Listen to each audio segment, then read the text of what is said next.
नमस्कार साथियों, स्वागत है आप सबका अपने परिवार एग्जामपुर में। हम एग्जामपुर कलम से क्रांति। आज एक विशेष बिंदु पे हम चर्चा करने वाले हैं, क्योंकि उत्तर प्रदेश राज्य में कुछ ना कुछ नई न्यूज हमेशा चर्चा में रहती है। अभी उत्तर प्रदेश सरकार की एक कैबिनेट बैठक हुई, मंत्रिमंडल की बैठक हुई, जिसमें इस बिंदु पे एक निर्णय लिया गया कि अब राज्य सरकार क्या करेगी। जैसे केंद्र में हमारा नीति आयोग है, तो उसी तर्ज पर एक थिंक टैंक स्थापित करेगी। क्योंकि आप पूर्व में जानते हैं कि योजना आयोग पहले केंद्र सरकार में एक प्रमुख हिस्सेदारी के रूप में देखने मिलता था, लेकिन उसकी जगह पे नीति आयोग बना दिया गया। तो हमारे राज्यों ने भी क्या किया है, राज्य के संदर्भ में राज्य योजना आयोग बना रखी है। अब उसी राज्य योजना आयोग का नीति आयोग के तर्ज पर पुनर्गठन किया जाएगा। तो इसी बिंदु को हम यहाँ पे पूरा चर्चा करने वाले हैं। तो विशेषतः अगर इसकी बात की तो इसमें अब होगा क्या, तो जाहिर सी बात है कि अभी कैबिनेट की जो बैठक हुई उसमें इस बिंदु के ऊपर चर्चा किया गया, इस बिंदु के ऊपर निर्णय लिया गया कि हमें क्या करना है कि जो योगी सरकार है वह योजना आयोग का पुनर्गठन कर रही है। किस राज्य योजना आयोग का पुनर्गठन कर रही है। और जैसे केंद्र में आपका नीति आयोग है, उसके आधार पे स्टेट ट्रांसफॉर्मेशन कमीशन बनाएगी। क्या करेगी? स्टेट ट्रांसफॉर्मेशन कमीशन के संदर्भ में इसके गठन की बात की जाएगी। और इसकी जब बात करें तो जैसे केंद्र में आपने नीति आयोग के अध्यक्ष के रूप में प्रधानमंत्री का नाम सुना है, सेम उसी आधार पे राज्य का जो स्टेट ट्रांसफॉर्मेशन कमीशन होगा उसके अध्यक्ष आपके मुख्यमंत्री होंगे। प्रमुखता से अब ये कमीशन बनाया क्यों जा रहा है, तो जाहिर सी बात है योजना आयोग क्या करता था, विभिन्न प्रकार की योजनाओं के ऊपर कार्य करता था। नीति आयोग क्या करता है, थिंक टैंक का कार्य करता है। सेम उसी पैटर्न पे राज्य में योजना आयोग राज्य के विभिन्न प्रकार की जो गतिविधियां होती थी उसके लिए योजनाओं को रूपांतरित करता था। अब कह सकते हैं कि ये जो स्टेट ट्रांसफॉर्मिंग कमीशन होगा वह भी हमारे राज्य में एक थिंक टैंक के रूप में कार्य करेगी। राज्य को कैसे हम आगे बढ़ा सकते हैं उसके बारे में विभिन्न प्रकार की गतिविधियों, विभिन्न प्रकार के जो विचार होंगे उसको राज्य सरकार को ये सलाह के रूप में देगी। अलग अलग फंडामेंटल जो होते हैं उसके ऊपर इसकी विचार रखी जाएगी, जिसके आधार पर हम कहीं ना कहीं राज्य को गति दे सकते हैं विकास के मामले में। प्रमुखता से अगर इसकी बात करें तो इसके बारे में जैसा कि हमने चर्चा भी किया कि लखनऊ में जो योगी सरकार की कैबिनेट बैठक हुई थी उसी में इसके निर्णय की बात की गई। खासा ध्यान रखिएगा, राज्य के योजना आयोग की जब बात की तो राज्य के योजना आयोग का सन 1972 में गठन किया गया था।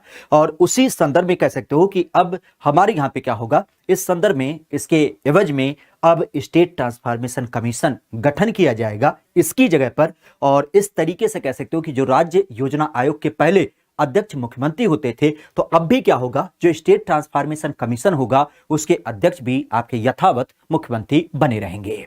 कायदे से अगर देखा जाए तो इस बात की चर्चा कहां से आई, तो आप भी जानते हैं कि समय समय पर क्या होता है, हमारे नीति आयोग के संदर्भ में विभिन्न प्रकार की आपकी बैठक वगैरह आयोजित होती है। तो उसी क्रम में प्रधानमंत्री नरेंद्र मोदी के साथ में दिल्ली में जो नीति आयोग की 7वीं बैठक है उसमें योगी आदित्यनाथ शामिल हुए। तो उन्होंने इस तरीके से आज उत्तर प्रदेश की क्या एक रूपरेखा है, क्या विकास की दशा है, उन सारे विभिन्न पहलुओं की चर्चा करी थी।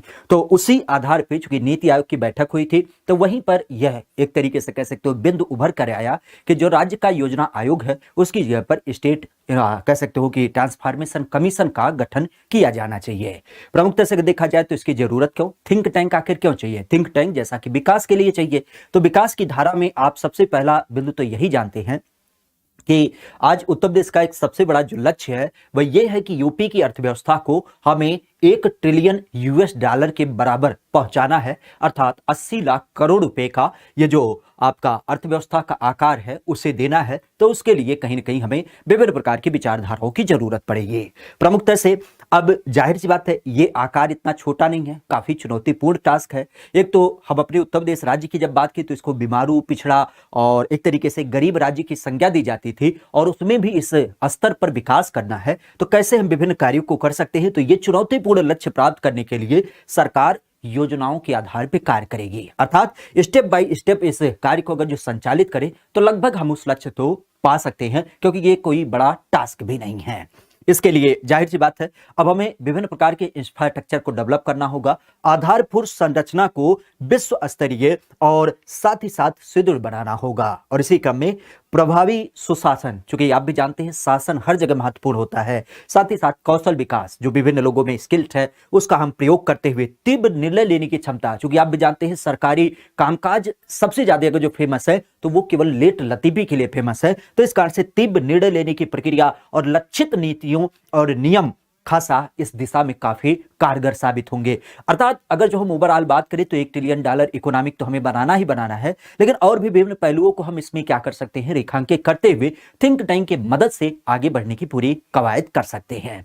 अब ये नीति आयोग क्या होता है और आखिर इसके आधार पे हमारे राज्य में जो स्टेट ट्रांसफॉर्मेशन कमीशन का गठन किया जा रहा है वह कैसे कार्य करेगा, विशेषतः अगर जो देखा जाए तो उन सारे पहलुओं को हमने देखा, लेकिन अब नीति आयोग क्या है इसके बारे में थोड़ा सा ध्यान रखिएगा। नीति आयोग की जब बात करते हैं तो आप भी जानते हैं कि योजना आयोग जो हमारे यहाँ पे पहले गठित हुआ था पंचवर्षीय योजनाओं को संचालित करने के लिए, उसकी ही जगह पर 1 जनवरी 2015 में इस आयोग को गठित किया गया। अर्थात योजना आयोग के आधार पर केंद्रीय मंत्रिमंडल ने क्या किया, एक संकल्प पारित करके नीति आयोग का गठन कर दिया, जिसकी जब बात की तो यह सहकारी संघवाद की भावना को रखते हुए कहीं न कहीं जब हम बात करते हैं गवर्नेंस की तो अधिकतम शासन न्यूनतम सरकार के दृष्टिकोण की परिकल्पना को आधारित करता है। मतलब आप भी जानते हैं कि केंद्र सरकार इसमें प्रमुख के रूप में और राज्यों को भी इसके सदस्य के रूप में कंक्लूड किया गया। तो इस कारण से हम कह सकते हैं कि आपके अधिकतम शासन न्यूनतम गवर्नेंस के रूप में। खास अगर देखा जाए तो नीति आयोग की जब बात की तो इसकी प्रशासनिक संरचना क्या, तो ध्यान रखिएगा अध्यक्ष आप भी जानते हैं जो वर्तमान प्रधानमंत्री होते हैं वो इसके अध्यक्ष होते हैं। उपाध्यक्ष कह सकते हो सामान्यतः आपके प्रधानमंत्री के द्वारा ही नियुक्त किए जाते हैं। संचालन परिषद की जब बात की तो आप भी जानते हैं कि सभी राज्यों के जो मुख्यमंत्री हैं और केंद्र शासित प्रदेश के जो उपराज्यपाल हैं वो इसमें शामिल होते हैं। सीओ की जब बात की तो भारत सरकार का सचिव जिसे प्रधानमंत्री के संदर्भ में एक निश्चित कार्यकाल के लिए नियुक्त किया जाता है और कुछ विशेष सदस्य क्या किए जाते हैं इसमें आपके रखे जाते हैं जो खास करके प्रधानमंत्री के द्वारा नामित होते हैं। और इनकी जब बात की तो मंत्री परिषद में खास ये 4 सदस्य होते हैं। आज वर्तमान अगर जो इनकी बात करें तो जाहिर सी बात है गठन इसका हुआ 1 जनवरी 2015 को, 7 वर्ष पहले, आज के 7 साल पहले। पूर्ववर्ती अगर बात की जाए तो इससे पहले इसको योजना आयोग के रूप में जाना जाता था। अधिकार क्षेत्र की जब बात की तो भारत सरकार के अंतर्गत ये कार्य करता है। मुख्यालय की जब बात की तो मुख्यालय आज आपका ये नई दिल्ली में पड़ता है। सदस्यों की जब बात की तो जानते ही यहाँ अध्यक्ष आपके चूंकि वर्तमान में प्रधानमंत्री जो होगा वही इसका अध्यक्ष होगा, तो नरेंद्र मोदी वर्तमान में इसके अध्यक्ष है। उपाध्यक्ष अभी काफी चर्चा में थे, सुमन बेरी जो कि इसके नए उपाध्यक्ष बनाए गए। सीओ की जब बात की तो परमेश्वरम अय्यर ये अभी इसके हाल ही में सीओ बनाए गए। पदेन सदस्य जो हैं वो 4 हैं, राजनाथ सिंह केंद्रीय मंत्री के रूप में, निर्मला सीतारमण केंद्रीय मंत्री के रूप में, नरेंद्र सिंह तोमर केंद्रीय मंत्री के रूप में और फिर आपके अमित शाह जो कि केंद्रीय मंत्री के रूप में। तो इस तरीके से नीति आयोग एक संरचना के रूप में आपको विशेषता देखने को मिलती है। तो खासा ध्यान रखिएगा अब उसी नीति आयोग के तर्ज पर ही उत्तर प्रदेश में एक अपना खुद का थिंक टैंक डेवलप किया जाएगा, एक खास करके राज्य ट्रांसफॉर्मेशन कमीशन का गठन किया जाएगा। आज के लिए इतना ही, बाकी कोई नया इंफॉर्मेशन कोई नई सूचना होती है तो उसे आपके साथ जरूर साझा करेंगे। आज के लिए इतना, थैंक यू।